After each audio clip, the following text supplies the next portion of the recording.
yang gomak buat dalam Dewan ni. Minggu lepas dia kata saya tak menipu tapi saya putar belit fakta.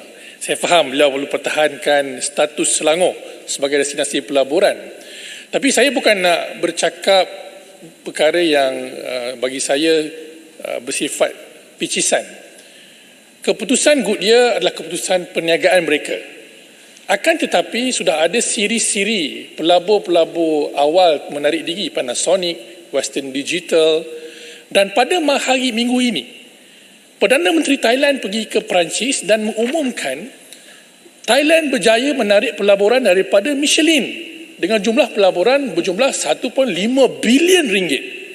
Jadi ingin saya bertanya, apakah ada semacam satu cabaran buat negara kita untuk retain dengan izin pelabur-pelabur asal dan juga menarik pelabur-pelabur berkualiti, sebabnya MITI juga menyasarkan Malaysia untuk menjadi hub pembuatan kereta elektrik.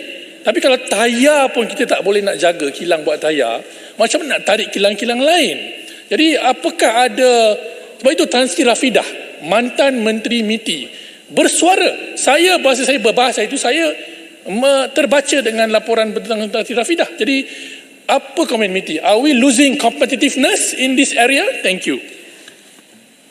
Hasrat kita sebagai kerajaan dan juga hasrat MITI ialah untuk menjadikan Malaysia sebagai destinasi untuk high-end manufacturing, pembuatan high-end. Kita juga berhasrat untuk menjadikan Malaysia sebagai destinasi ataupun lokasi di mana kita memberikan atau membekalkan high-end services. Bermakna kita buat pilihan. Bermakna kita buat pilihan sebagai satu negara. Tadi saya sebut, kita perlu untuk mewujudkan suasana supaya pekerja-pekerja kilang dapat dibayar dengan gaji yang setimpal, gaji yang lebih tinggi. Apabila kos pekerja naik, corporate dia perlu buat keputusan, dia buat pilihan. Dan kita nak menarik industri-industri high-end kerana di serantau kita tidak ada tempat lain yang beritu, yang boleh jadi satu tapak untuk high-end manufacturing.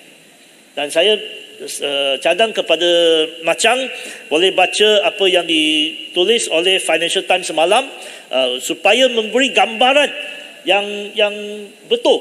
Apa yang telah berlaku ialah kita dapat banyak pelaburan dan pelaburan yang menuju ke arah lebih tinggi, dan kerajaan berhasrat untuk memastikan pelaburan yang masuk mematuhi apa yang kita sasarkan. Apa yang kita sasarkan? Saya jelas dan saya akan senaraikan 12 kriteria yang disasarkan oleh NIMP 2030. NIMP menetapkan 6 maklumat utama, dan ini bersama dengan National Investment Aspiration yang telah diluluskan oleh kerajaan terdahulu. Pertama, meningkatkan kompleksiti ekonomi. Kedua, mencipta peluang pekerjaan bernilai tinggi. Ketiga, memperluas rangkaian domestik. Keempat, membangunkan kluster ekonomi baharu dan sedia ada.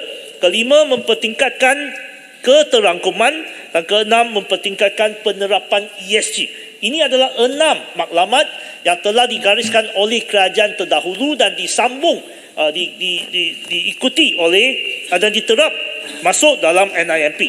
Dan MIMP berdasarkan 6 maklumat itu telah menggariskan 12 indikator berasaskan hasil atau outcome based indicators yang akan diguna pakai untuk mengukur kualiti pelaburan.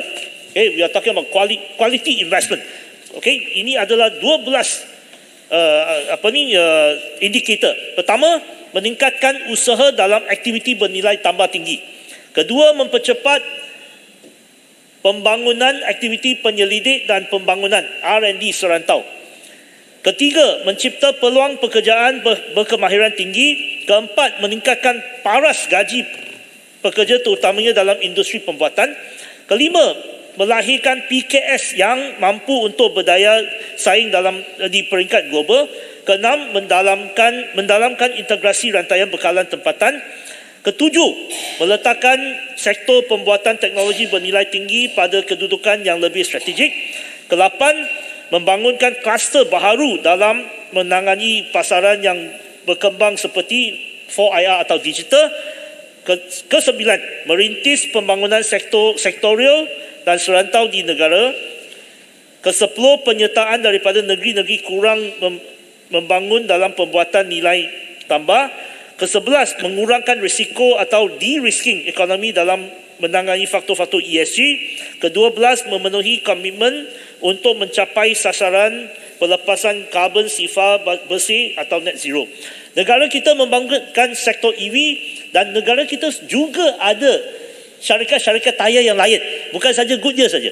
So ini adalah keputusan syarikat dan keputusan syarikat kita tidak menghalang apa yang telah diputuskan oleh syarikat tersebut. Apa yang kita nak buat sebagai kerajaan ialah untuk memastikan pelaburan yang datang mematuhi 12 indikator yang saya maklumkan tadi. Terima kasih.